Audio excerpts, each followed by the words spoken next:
What's going on, my MS Gym family? How you guys doing? Welcome to exercise time. My name's Trevor. I'm the founder and creator of the MS Gym, and I just want to welcome you if you're new. This is the place that you need to be in order to learn how to exercise with MS, in order to effectively counteract your symptoms and retrain your brain how to select and choose alternative pathways to work around your MS damage to help you restore your balance, restore your coordination, restore your activity, all right? So, this week we're talking about hips, and we're going through how to counteract MS symptoms. Now, Monday and Tuesday we talked about knee kissing, okay? Where when we step, this happens, right? This happens. Or when we get up out of a chair, this happens and our knees collapse. So so we talked about mobility, we talked about release, we talked about activation exercises that would counteract that.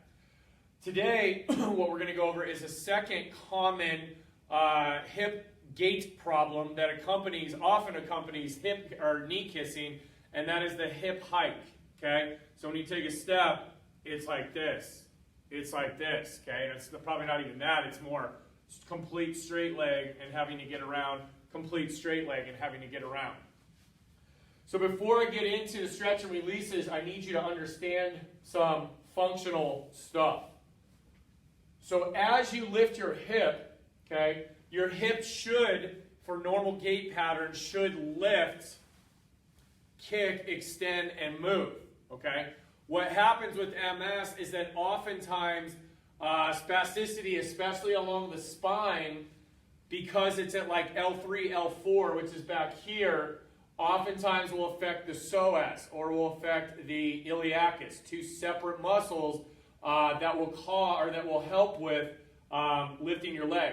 The other thing is that because you can have lesions all the way along here, a lot of times the glutes and also the hamstrings are not firing. So when the hip flexors become weak, okay, and the hamstrings become weak, that allows for back extension to happen, so hyperlordosis to happen, back extension to lumbar extension to happen here, and also, so spasticity in the low back, and also spasticity in the quads. So your whole body drops like this, and when your hips are tipped forward like this, it's really hard to lift your leg because your femur is up. It's going diagonally up right now instead of being pointed forward, and then you have nowhere to lift your hip. So when you go into a normal gait pattern, this hip actually tips back. When your hips are jammed forward like this, it can't tip back. So its only other option is to lift up to clear the ground so that you can actually step forward. So what that means is that these muscles right here get really tight from lifting. So these get tight right here.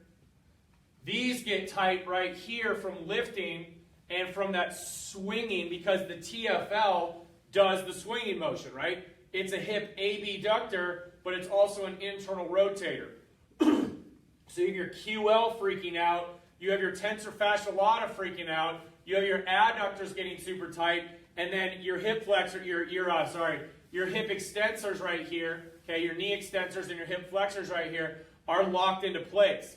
So you got a peg leg, and then you got to try to bring that peg leg around so this all gets super duper tight, okay? So we've got to get in and we've got to turn down that overactivity in the muscle and then turn up the activity in the counteracting muscles, okay? So today we're going to go over the release and stretches. Tomorrow we'll go over the activations, and then we'll put together this whole hip series jam on Friday, okay?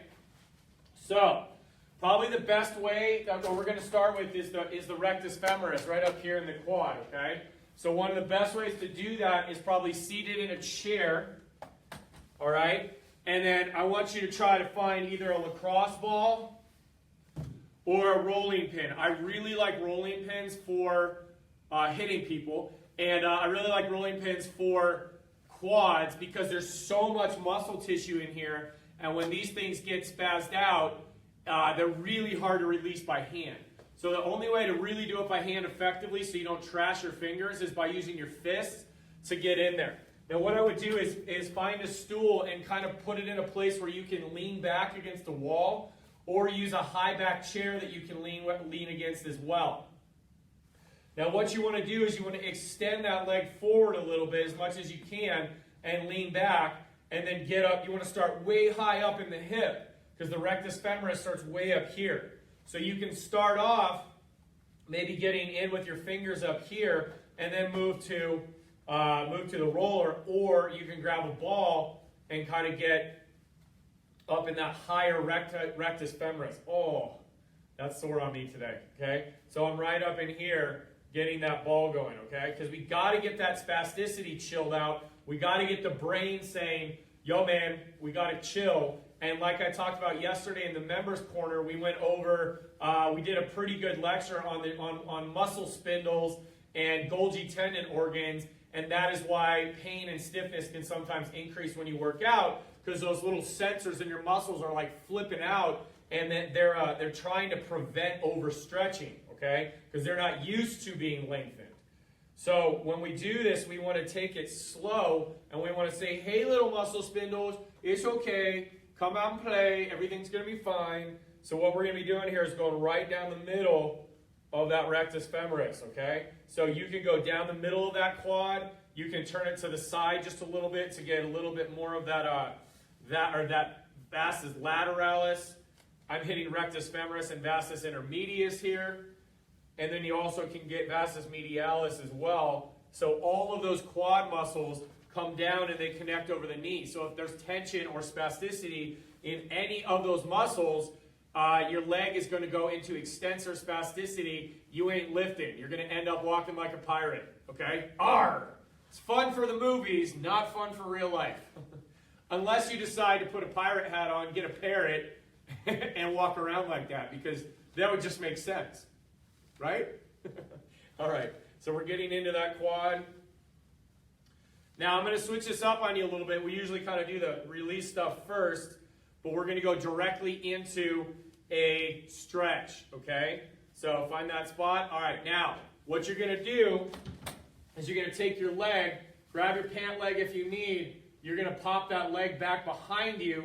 Abs are in. And then I want you to lean back. So you can lean back into that wall, lean back into that chair. And what I want are abs in, and I want you to try to push your pelvis forward. Get a posterior pelvic tilt. You should feel a pretty good stretch through here, okay? Now you can do this lying on your side where you grip that leg and pull back. A lot of you guys aren't going to be able to do that. So this is the most universal stretch for this. Are there other quad stretches? Absolutely. Will we do those at a later date? Yes. But for now, I want a lot of people to be able to get rid of this stupid peg leg jam. So you're going to get in there and you're going to stretch that, okay? So that's about 15 seconds, lean forward, and then I want you to do it again, okay? So I want you to do 3 15-second stretches on this, because that allows the brain to be like, oh, we're stretching, oh, and then we get to relax. Oh, we're stretching, and then we get to relax, okay? Relax. So what that does is it allows those muscle spindles in the brain to really sit there and be like, okay, we're not going to be completely freaking out here. We're going to work hard and stretch, and then we're going to get a break. Work hard, stretch, and then we're going to get a break, okay? All right, relax. All right, let's go to the other side. So again, lean back. When you get up here on the top one, so you can either use your fingers or that roller up high. So that's the thing, you guys. I like static stretching if the muscles are able to hold a stretch that long.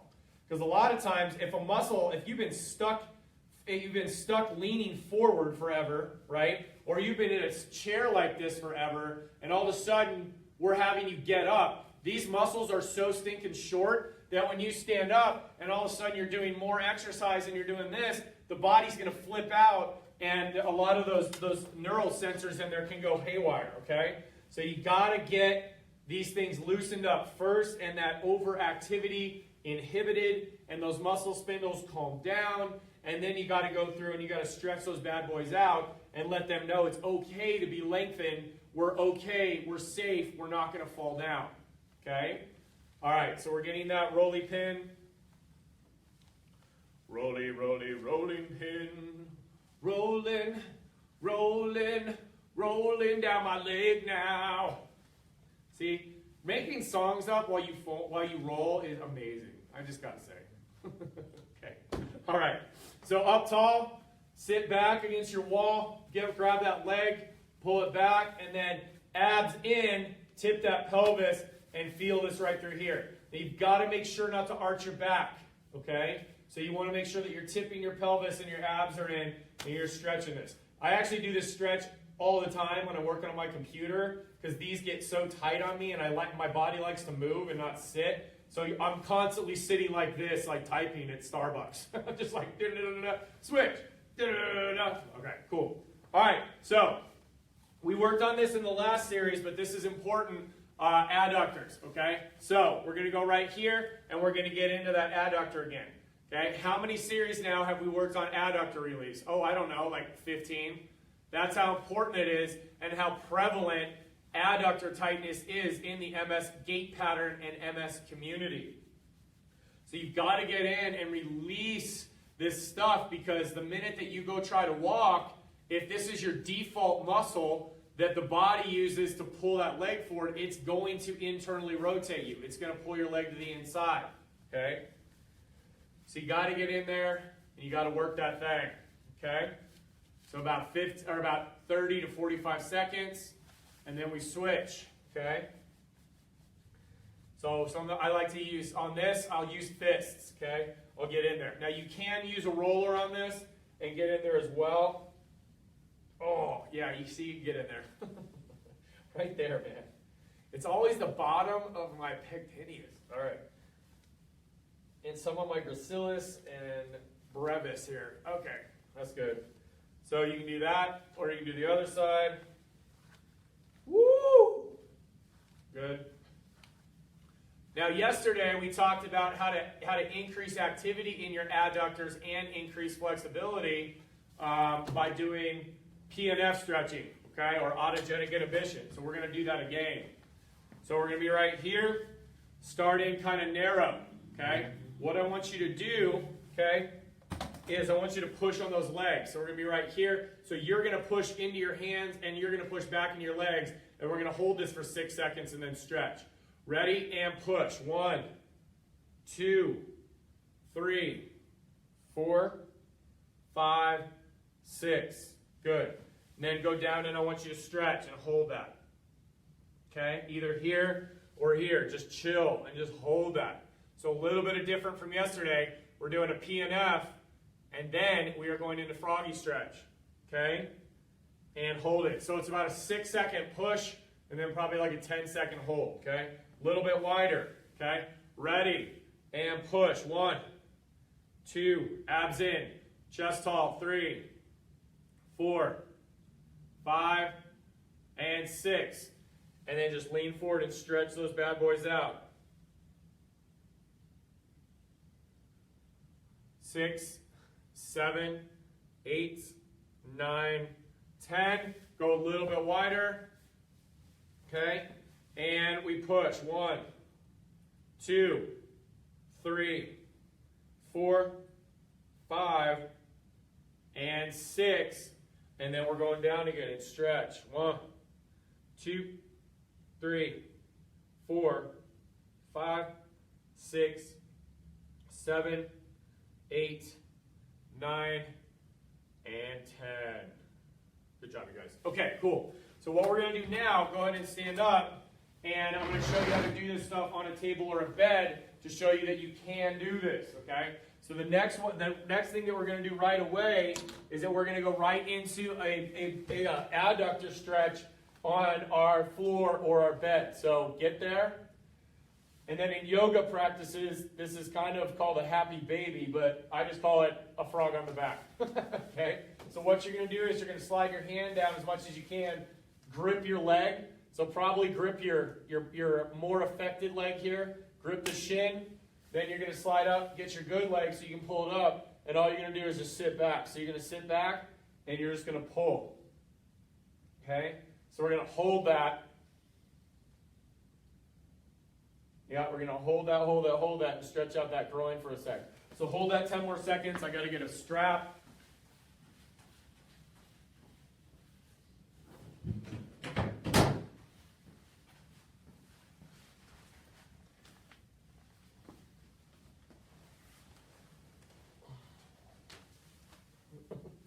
3, 2, and 1. Good job. Okay, now the next exercise we're going to do is we're going to release the QLs, okay? So like I talked about before, this low back can get really tight.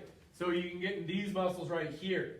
So what you can do on your bed or on the floor, you're gonna find a spot. You're gonna find a lacrosse ball or a tennis ball or your fist, and you're just gonna put it underneath. Okay? I'm always a little higher up. You may be a little bit lower depending on where you're at. It may be right in that kidney area. So see, like see the ball? I'm right here. Whoop, right there.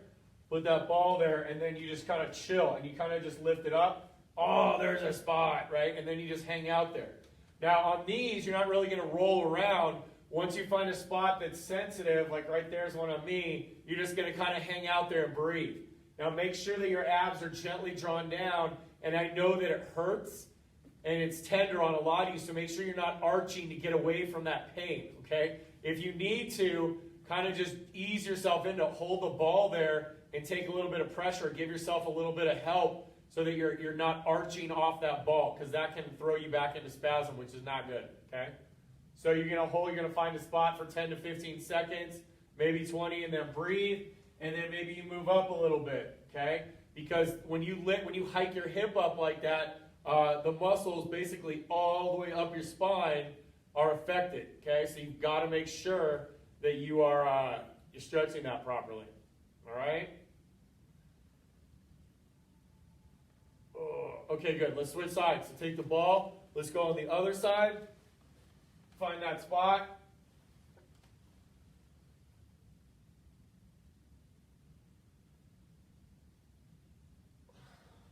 There you go. Good.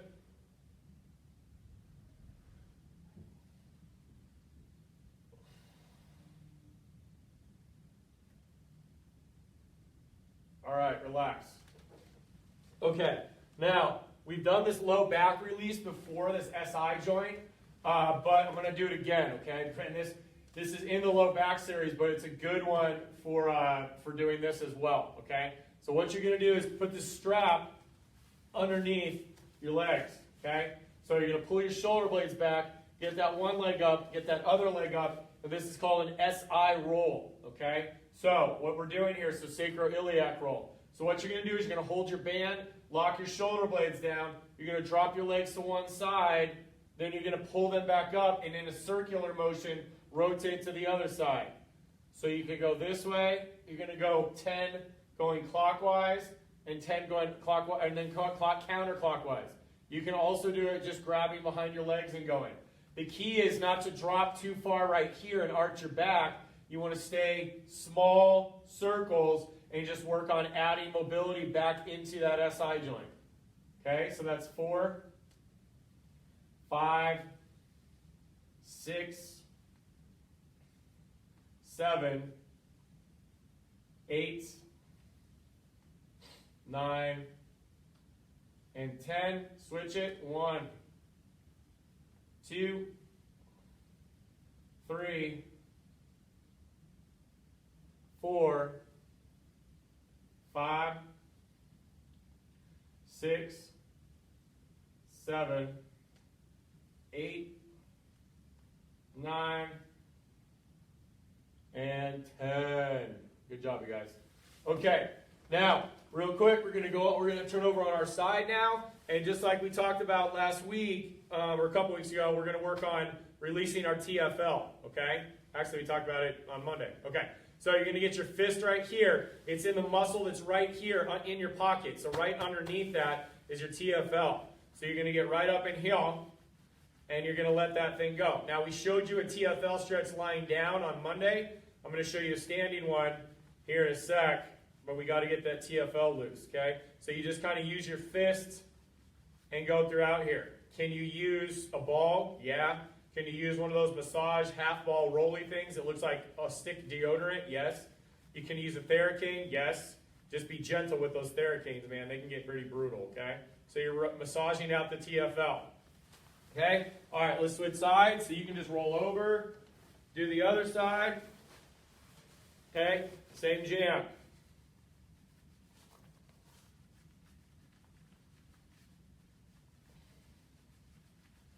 So roly, roly, roly, happy, happy, happy, hippie, hippie, hippie.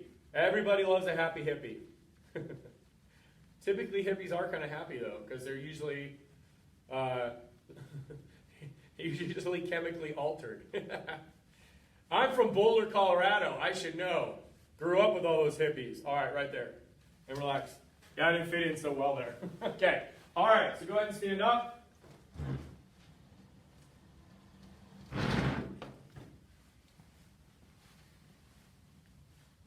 Okay, last thing. So this is a TFL stretch. So what you're going to do here is you're going to put your hand on the wall. Okay? You're going to put your inside foot. So inside foot forward. Okay? Inside foot forward. You're going to take your outside foot and put it behind you. So you're in a position that looks like this. Okay? So you're going to put it behind you. And then what you're going to do is you're going to push your hips away from the wall. So abs are in, pelvic tilt. I'm pushing my hips toward you, and then I'm reaching back over the top into the wall. Okay? You should feel that right through this area. Now, I would pay attention to what side you peg leg to. This is right on screen for you guys. So if your right leg is doing that, you need to do 2 sets of stretching on this side, maybe only 1 set on this side, because we're already doing this. We don't want to overstretch this because it's already overstretched. We want to stretch back this direction. Okay? So pick the side that you are peg legging to, okay? And we're going to stretch that. So if I was using the example I just did, inside foot forward, outside foot behind me, push the hips forward, or push the hips to the side away from the wall, and then you can reach up if you need to, or this might be enough. Okay? This might be enough just to lean. I love this stretch. I do it all the time. Okay? Because my hips get tight from sitting. So we want to get this thing going. And then come out of it, let your body chill for a sec, and go back in. So right there in that hip, push it away. So that leg is crossed behind you like this, okay? And we're just tipping this direction, okay? So we're focusing here, going that way, okay? From the front, we're here, behind you, and we're this way. So you're focusing here, okay? All right. So I would do 2 sets there. Woo! Falling. See, that's tough. It's like being on a tightrope. Hold that. I can't even balance today. That's funny. All right, 3, 2, last one. Good. And stretch it. So this is on your affected side. You may not even need to do this side. I don't know. Like a lot of times, even though you're hiking on this side, this TFL may get really tight too. You're going to have to kind of play around with it, while you're practicing. Okay, relax. Okay, cool. So those are the stretches and releases, you guys. So just to reiterate, when we lift our legs like this, it's because this is in spasm, this is overactive. Okay? Then because we cannot lift our leg because this is super tight and this is super weak and this is super weak, that we can't go forward like this, so we're going to try to lock out. Okay? And honestly, if your leg is stuck in extensor spasticity, you're not going to be able to do that. Okay? Because your leg is basically locked like that, and then you have to try to swing it around. So extensor spasticity is the quad, but it also goes up into the low back. So when your leg goes into spasm, it goes boom, and you lock like that. There's no way that you can lift your leg. There's no way you're going to get leg drive.